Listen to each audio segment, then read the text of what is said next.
sim. Onye mebie ụwa ọgwụ agwụ ya. Onye bụ onye mebie ụwa ọgwụ agwụ ya enugo. Onye mebie ụwa ọgwụ agwụ ya. Asị m onye mebie ụwa na ọgwụ agwụ ya na-asị m. Onye mebie ụwa ọgwụ agwụ ya.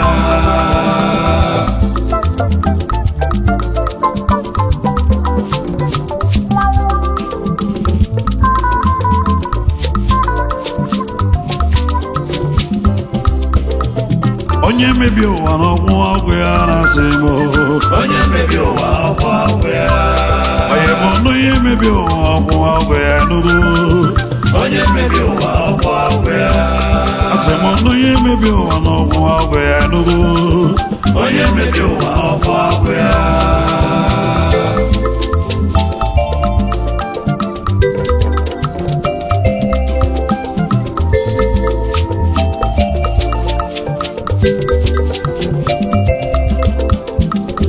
Nwachukwu enwere atụmanya ahụ, Nwachukwu aṅụli julie, mana anyị bụ ndị mmadụ na ụfọdụ chọrọ ife ọma ahụ.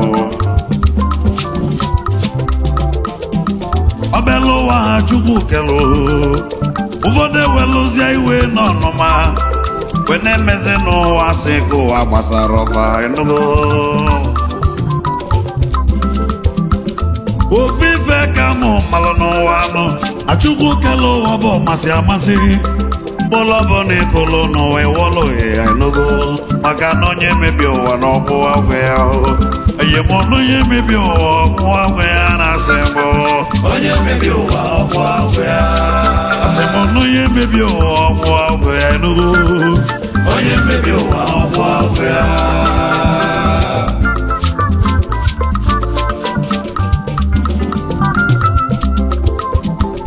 Tigbu ezogbu ejula ụwa nụ, gwazie m onye chọrọ ka ibie gaa n'iru. Olisa kele ụwa dubekwa anyị n'ogo. Chukwu edewe iwe ka mmadụ, Chukwu ede n'anya n'iru, maka omume ụfọdụ mmadụ dị badị o. Nwanne amarọzi nwanne ya o, oyi amarọzi n'oyi o. Iwu n'ibe bụkwa n'ogo eri ya, mana na onye mebie ụwa na ọgwụ agwụ ya o. Oyi mụ na onye mebie ụwa ọgwụ agwụ ya na-asị bụ. Onye mebie ụwa ọgwụ agwụ ya. Asị m na onye mebie ụwa ọgwụ agwụ ya enugo. Onye mebie ụwa ọgwụ agwụ ya.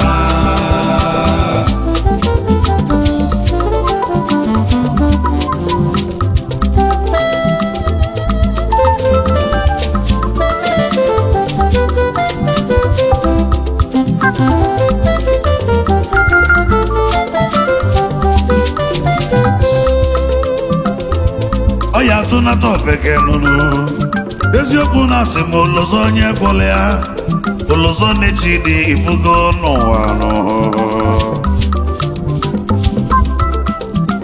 Ụfọdụ ụzụzi anụ mmadụ na-abịa, omebe ọfụma sị m olozo onye zụla ya, omume anyị bụ mmadụ dịkwa egwu n'ogo. One good turn deserves another. Imere ọfụma sị m ụzọ echirigonu, ya ka ndị oyibo na-akpọzi end of road, maka na onye mebie ụwa ọgwụ agwụ ya o. Onye m onye mebie ụwa ọgwụ agwụ ya na-asị bụ. Onye mebie ụwa ọgwụ agwụ ya. Asị m onye mebie ụwa ọgwụ agwụ ya enugo. Onye mebie ụwa ọgwụ agwụ ya. Asị m onye mebie ụwa ọgwụ agwụ ya asaghị. Onye mebie ụwa ọgwụ agwụ ya.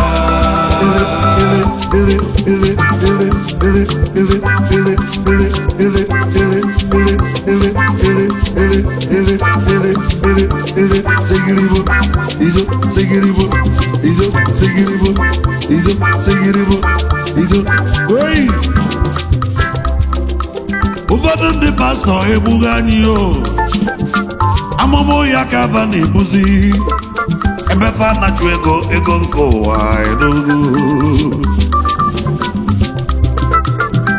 Ezinụlọ ya saliriga o, because of fake prophecy. Ibe Chukwu gedene n'ụwa eriga o. ụfọdụ ndị dibịa ya lụgo gịlị chụbazịa n'ego oyibo ọ bụzi gwọbala ọra ka na-emezi agwọ mba ka iji wee jee ebebe dibịa ọgbọba alụghị afa ego ibulu mba na-abọ wee nababeghị n'inugo mana onye mebie ụwa n'ọgwụ ọgwụ ya onye ma onye mebie ụwa n'ọgwụ ọgwụ ya na-asị bụ onye mebie ụwa ọgwụ ọgwụ ya asị m onye mebie ụwa ọgwụ ọgwụ ya dugo onye mebie ụwa ọgwụ ọgwụ ya ka m banye gọọmenti bad gọvanansi egbugo anyị ndị ihe mmega anyị tati vanagwado na elekshọn bụ ndị a manifesto va ga-aka aka anọ ụzọ niile va ga-alụ ya lụ n'elugo ọkụ na mmiri na ọ ga-adị ndị na-enwere ọlụva ga-enwenụ free education for children obodo anyị niile ga-adị ọcha nụ nwanne like ọ bụ lies ife niile anọ bụ gbasị na asịbụ mana onye mebie ụwa n'ọgwụ ọgwụ ya onye mụ onye mebie ụwa ọgwụ ọgwụ ya na-asị bụ onye mebie ụwa ọgwụ ọgwụ ya asị m onye mebie ụwa ọgwụ ọgwụ ya n'enugo onye mebie ụwa ọgwụ ọgwụ ya onye mụ onye mebie ụwa ọgwụ ọgwụ ya na-asị bụ onye mebie ụwa ọgwụ ọgwụ ya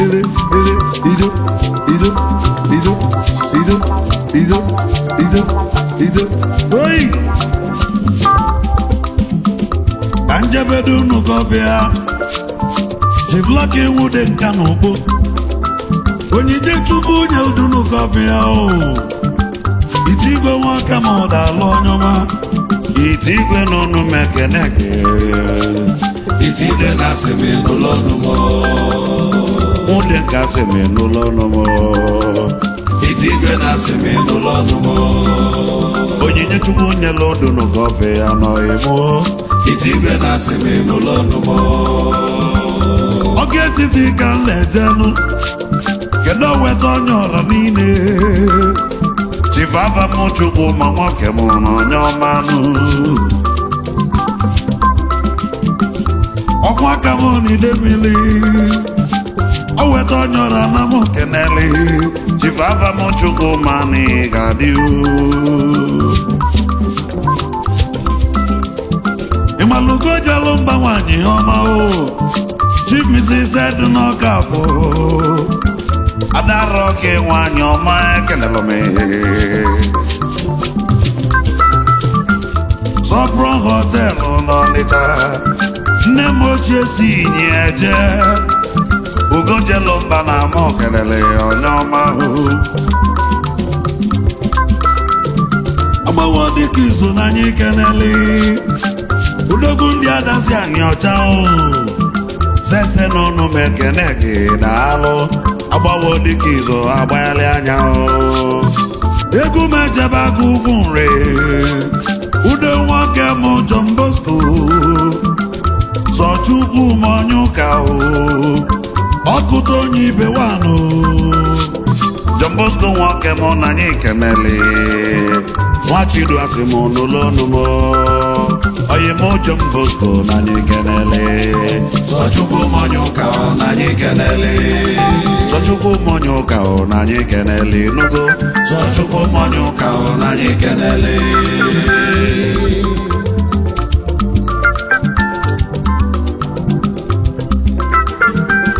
onye akata na m kenele uvu nwa si abacha na ide mmiri ekene nwa chi na-emelụ onye akata na m kenele ọkwa ka m onye mbọsị izizi na alụ ụmụ Chuka na-eje nụnụ kenelu bụ rimili nwoke m Chief Chasi Udegbe Odogwu eze ọmọgọ nwoke m nụ orimili ụmụ Uju na ọmụke kenele onye ọma ahụ onye bụ onye mebie ụwa ọgwụ ọgwụ ya na-asị Igbo onye mebie ụwa ọgwụ ọgwụ ya onye bụ onye mebie ụwa ọgwụ ọgwụ ya n'ugwu onye mebie ụwa ọgwụ ọgwụ ya asị m onye mebie ụwa ọgwụ ọgwụ ya n'ugwu onye mebie ụwa ọgwụ ọgwụ ya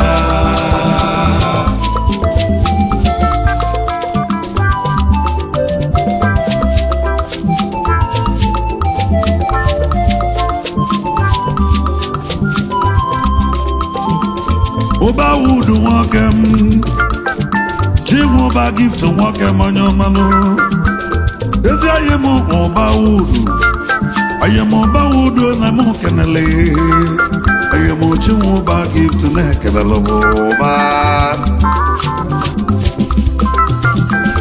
Uchenna walụ nọ na Nsugbe meyo Nsugbe niile ọkwụla kalịsịa na-ekene mi meyo Nsugbe na m kenele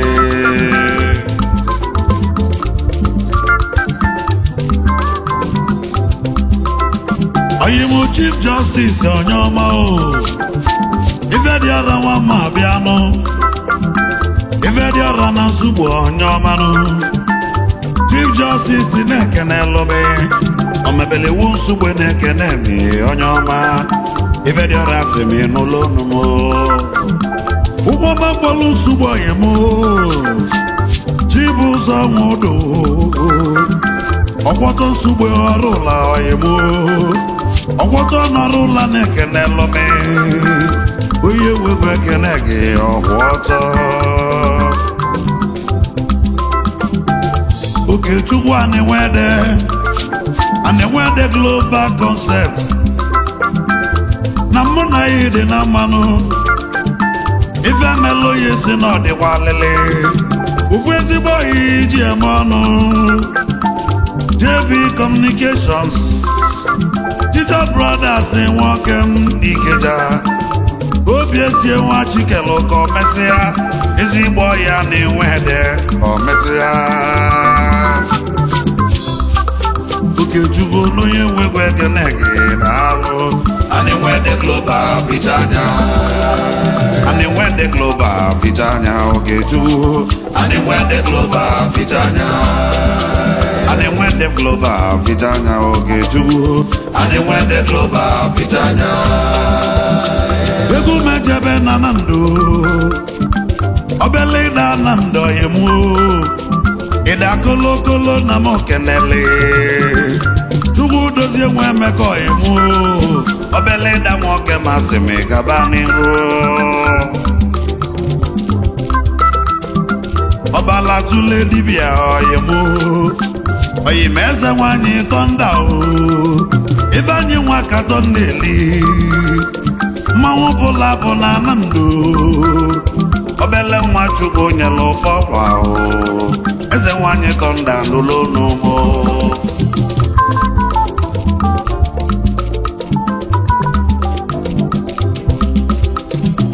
akụatụ ego agụleri oyibo kenelu m ndị akụga ngị o ịmanelu nwanna azọ n'onye ọma ahụ akụatụ ego na m kenele gbawele bi wee na m aka na-ekenelu m onye ọma maiti na m kelele ọgụ kali ọgụ na ana ntejelu ọchịli ya mili eziokwu na ọgụ ụda dọ n'ezi kenelu m anyanwụ ụtụtụ onye ọma ahụ eziokwu na ọgụ ụda dọ nụnụ maiti na m kenele ọchịli ebube ojoto niile Nongi bụ director Chris Foundation na m kenele ọgwọtọ na m kenele oyimu onye wego kene gị oyimu ebube ojoto n'ụlọ n'ụmụ ọgwọtọ ndị ojoto n'ide mmiri daalụ oyimu n'onye mebie ụwa ọgwụ ọgwụ ya na-asa ebu onye mebie ụwa ọgwụ ọgwụ ya onye mebie ụwa ọgwụ ọgwụ ya n'ugbo onye mebie ụwa n'ọgbọ ọgwụ ya.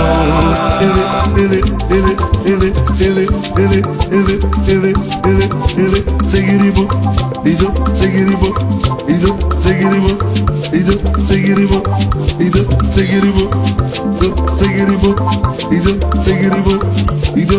Oi!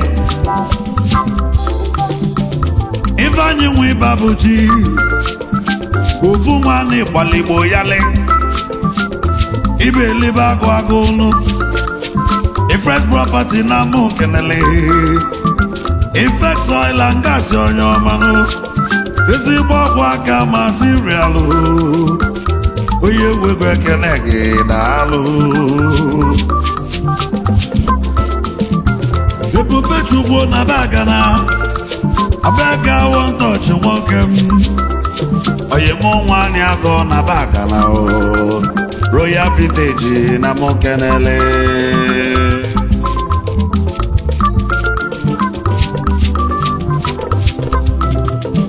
Chiwetaku n'okodu, Olise Emeka Nwojimba, Holy Christy na mụ kelele.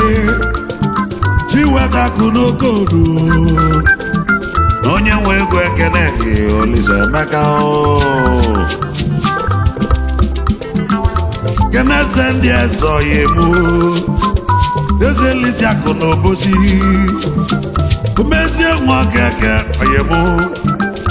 Ali sotelu n'obosi, Ezeli akụ na mụ kenele onye ọma. Keduzi n'igwe ọ mesịrị ka nụnụ, nwanụ dala na n'uke oyemunu, nwewele fi iwe na ama aka nụnụ. Igwe si ni mesịrị kalịsịa, ọkwa ka material na mụ kelele onye ọma hụ. Kenelu ma wutolo, Dobe Chukwu nwoke alụ oyemu, wabaga na ebotetenu, onye ji geti amọkọ, Dobe Zion Construction onye ọma hụ. Chigodi ọka afọ na mụ kenele, alụsị ojo otu niile, Hilton họtelụ n'ọbanụ, agụ na-eche mba n'ojoto, onye nwego ekene gị oyebu. Arab money na mụ kenele, oyemu Peter Nwezilo, Ụzọma nwamba ugwu onye ọma nụ, Ezeomogo na mụ kenele, Arab money na mụ kenele oyebu. Papa Ejima na-egede m, ọkwa ka mụ nwoke m nọ n'enyi, kasị dị n'onu m ekene gị nọ n'enyi, oyi mụ kasị dị n'ụlọ ọnụ m.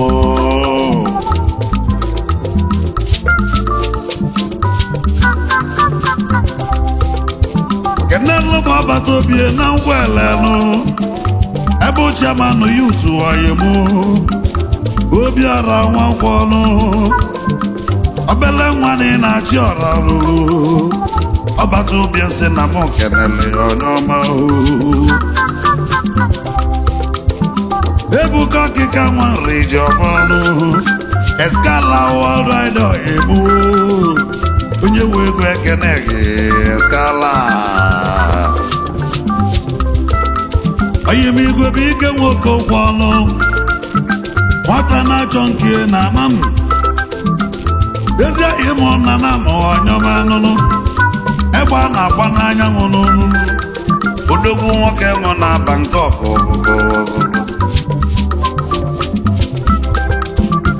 Ego m ejebe na bagana o, kene nwa bagana ebotetenu, onye ụgwọ ọnụ si ọgwụ ọma kwa ụgwọ oji, Olisa nwoke ke na mụ kenele, ezi onye nchi na-emese egbu.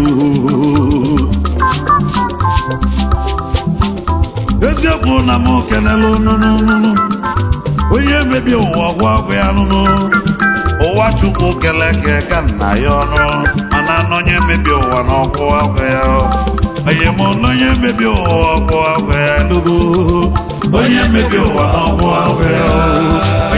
onye mebie ụwa ọgwụ agwụ ya ọna onye mebie ụwa ọgwụ agwụ ya onye mebie ụwa ọgwụ agwụ ya onye mebie ụwa ọgwụ agwụ ya onye mebie ụwa ọgwụ agwụ ya